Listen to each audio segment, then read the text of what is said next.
Labdien! Šoreiz raidījumā par to, cik svarīgs ir līdzcilvēku atbalsts. Par to mēs pārliecinājāmies, apciemojot Siguldas invalīdu biedrību Aicinājums tev.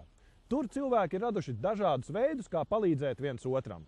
Bet Liepājas nedzirdīgo biedrība ir pierādījusi, ka var ne tikai dejot līnijdejas, bet piedalīties arī starptautiski mēroga sacensībās.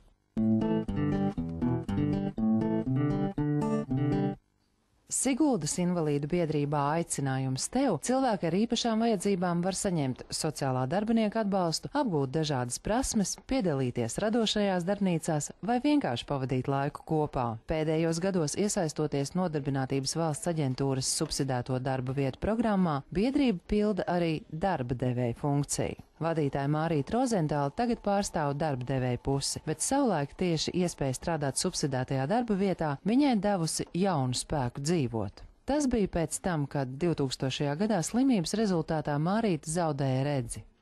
Lai nebūtu ģimenei, draugiem par apgrūtinājumu, tad meklēju, kā izkļūt no tās situācijas, un tad es atradu Juglā neredzīgo biedrību.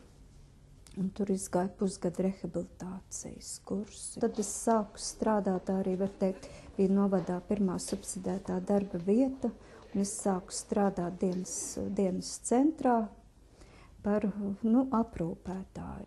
Mārīta atceras, cik ļoti tas toreiz palīdzējis atgūt pašapziņu, tāpēc tagad, kā darba devēja, viņa labi apzinās, ka cilvēkam tas ir svarīgi. Projekta pasākumu noteiktām personu grupām ietvaros pašlaik te strādā 4 cilvēki, un viņi visi ir savējie - invalīdu biedrības biedri.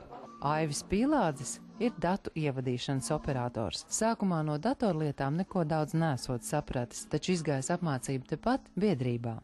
Aivis jau, teiksim, uz biedrību sāk, viņš ir biedrības biedrs no pašiem pirmsākumiem, ja. Aivis atnāca kluss, prātīgs, tāds nerunīgs, mēs domājam, vai viņš runā vai nerunā un kas ar viņu, bet, viņš šo gadu garumā ir izaudzis, ļoti, varbūt, kad es varu ieteikt arī pārējiem darba devējiem nebaidīties ņemt cilvēks ar invaliditāti darbā. Teiksim, tā pienākuma apziņa, kas viņos ir, tas ir apbrīnojami. Aivis ir līdzautors biedrības mājaslapai internetā. Tagad viņš tajā ievieto rakstus par aktuālajiem notikumiem un kopīgajiem pasākumiem, kā arī papildina informāciju ar fotogrāfijām un video. Brīvajā laikā Aivja aizraušanās ir dziesma. Viņš piedalās konkursos gan biedrības ansambļa sastāvā, gan arī kā solists. Dziedāšanu šeit visi apgūst kopīgi, regulārās nodarbībās pie mūzikas skolotāja. Biedrības vadītāji ar lepnumu stāst, ka aizbraucot uz kādu pasākumu un uzstājoties daudz skatītāju priekšā, var redzēt, ka ieguldītais darbs devis rezultātus. Kopš 2008. gada augusta Siguldas invalīdu biedrība ir arī Ilzes Gobes darba vieta. Viņai ir angļu valodas skolotājas diploms, taču veselības stāvokļa dēļ Ilze savā profesijā nevar strādāt. Biedrībā viņa ir kā labais gariņš, kurš tiek galā ar visiem dokumentiem un vēstulēm. Ilze strādā par lietvedi. Tajā brīdī man bija tāda drošības sajūta, ka būs darbs, būs kaut kāda ienākuma, un es domāju, ka katrā ziņā es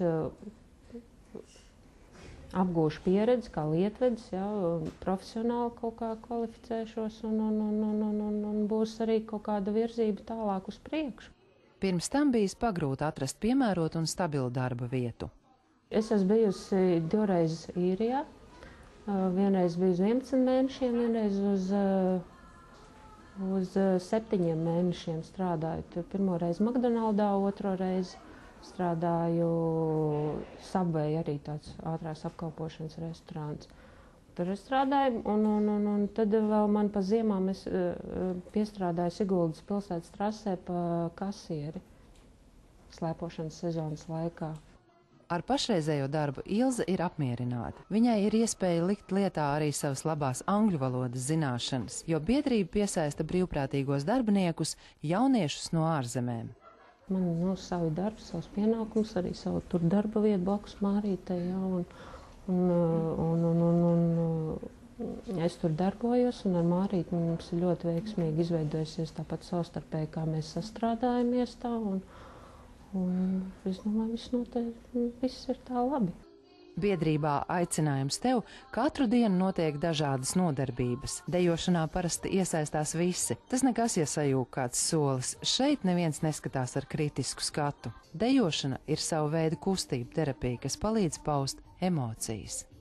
Tas ir ļoti, teiksim, vajadzīgs cilvēkiem ar garīgu raksturu traucējumiem. Pasniedzēji mums ir profesionāli, deju skolotāji un arī psiholoģi. Ja, viņai ir arī certifikāts deju kustību terapijā. No sākuma varbūt arī tas tā bija, kā tikai piedalīties, ja, un kaut kā, bet tagad tas ir arī talanti attīstās un cilvēki, mūsu bērni, kā mēs sakam, kļūst tādi pašpārliecinātāki. Aktuāla ir arī telpu problēma. Ņemot vērā cilvēku skaitu, telpām būtu jābūt stipri vien lielākām. Citādi valda diezgan liela saspiestība. Telpu katru reizi jāpārkārto atbilstoši attiecīgajām nodarbībām. Tepat ir deju placis, tepat galds ar puzlēm un šūšanas piederumiem. Vadītāja lūgus palīdzību Siguldas novada domē, tomēr pagaidām risinājums vēl nav rasts. Atliek cerēt uz vietējo uzņēmēju atbalstu. Invalīdi priecātos ne tikai par finansiālo palīdzību, bet arī par dažādiem materiāliem, rokdarbu nodarbībām vai citām noderīgām lietām, kuras kāds varētu un gribētu ziedot.